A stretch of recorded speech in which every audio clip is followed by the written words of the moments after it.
Yes, hello mga mi. Ang dami pa rin nagtatanong sa inyo kung paano ko ginagawa ang aking puto flan. So ngayon, ipapakita ko sa inyo kung paano ako gumawa ng 50 pieces puto flan dahil may order sa akin ngayon ng 2-in-1 kakanin sa Bilao.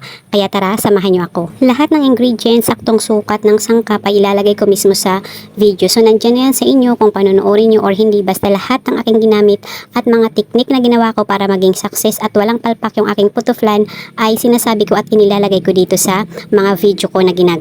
At ilang beses na din ako nakapag-upload ng video kung paano ko ginagawa ang aking puto flan, pero dahil siguro yung iba ay baguhan dito sa aking page, kaya ang video na ito ay para sa inyo. At ang importante sa lahat ay wag na wag niyong kalilimutan na pahiran ng oil yung base ng ating molder para hindi dumikit at madaling tanggalin yung ating puto flan kahit ito ay malamig na. 1/2 tablespoon ang inilalagay ko at ang size ng aking molder na gamit dito ay medium size.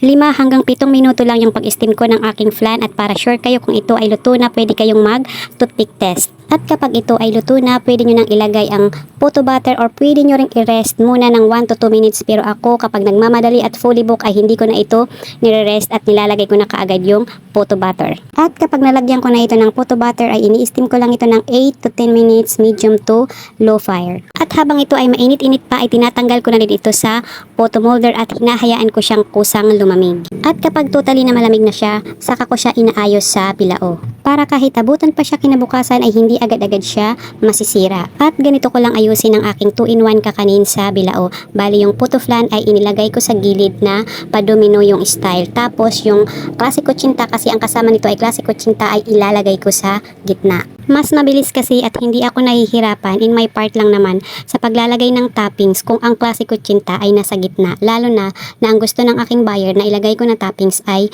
cheese. At higit sa lahat, walang nasasayang or natatapon na cheese.